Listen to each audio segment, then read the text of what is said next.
Un atkal mūsu kājiņas, jauši vai nejauši, mūs atvedušas uz jauno, atjaunoto, par jaunu būvēto Rīgas motoru muzeju.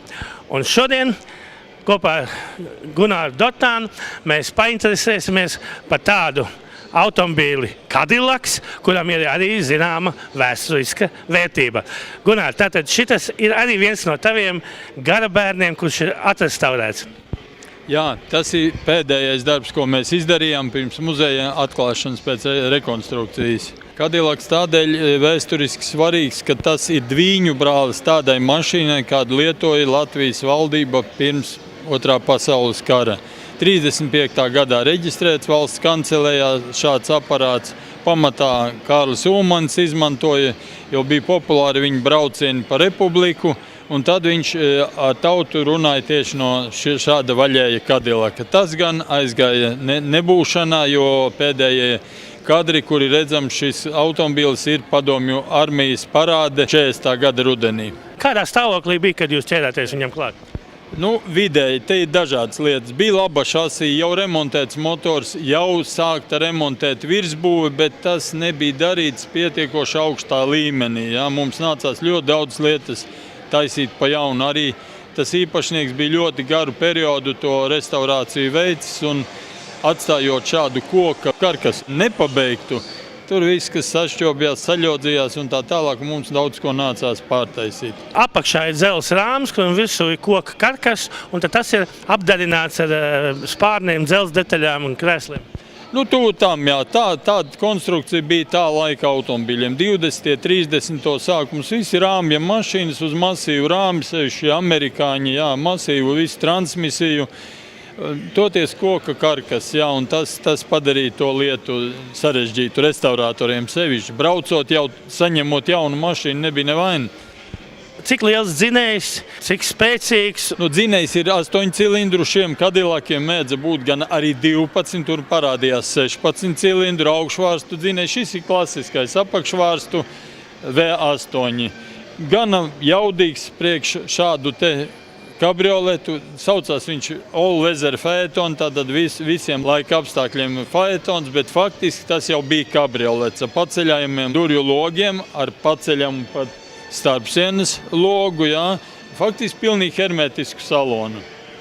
Ja vēl pie motora dažas vārdas. Šeit jau ir gan industrijas spoles, gan normāls sveces, gan viss. Te nav nekāda tāda aizvēsturiska joka vēl iekšā. Jā, te jau ir moderna samērā tehnika, klasiska tehnika, kas kalpo jau līdz 50. 60. gadiem. Nekas radikāli nav mainījies. Vienīgi var būt tāds bišķi arhaiski izskatās mehāniskās bremzes. Bet lielu bremžu trumuļi un tādiem muzejiniekiem un kolekcionāriem tas ir daudz parocīgāk nekā hidraulika, kuru tur pil un tek un sagrauž un izkūst un tā tālāk. Ja? Te nekas, ja tu vienreiz esi uztaisījis un tas nav sarūsējis, tas perfekti strādā. Iešpricis laikam ir nākamais solis. Pirmās iešpricis parādījās sērija veidā, nekļūdos kaut kur 50. gados Mercedesam, ne? Nē, tas te nav. Vienīgā tāda modernākā iezīme te jau ir tā sinhromeša ātrumkārba, kam jau parādās ātruma sinhronizācija. Tas ir.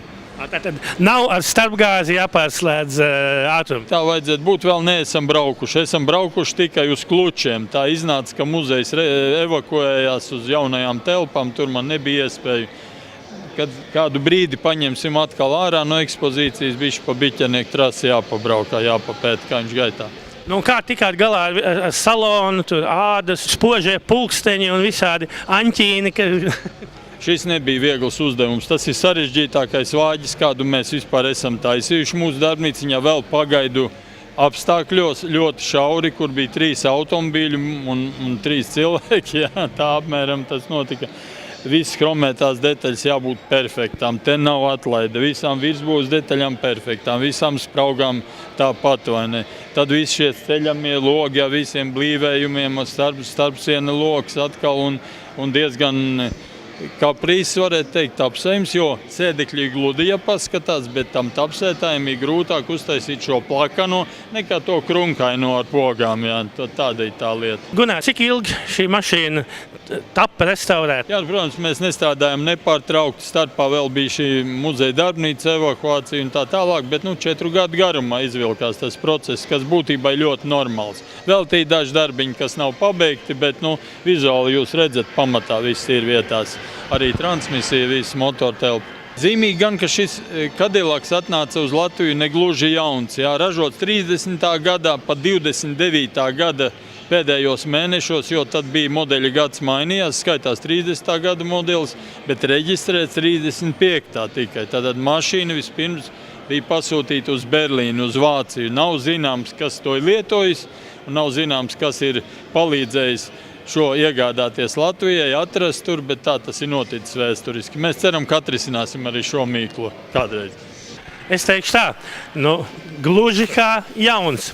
Nākat uz motoru muzeju, apsēties ar kādu autiņu brauc Kārlis Ulmanis tajos tālajos laikos, kas saka, un ne tikai šis autiņš, vēl ļoti daudz, kas interesants Rīgas motoru muzejā.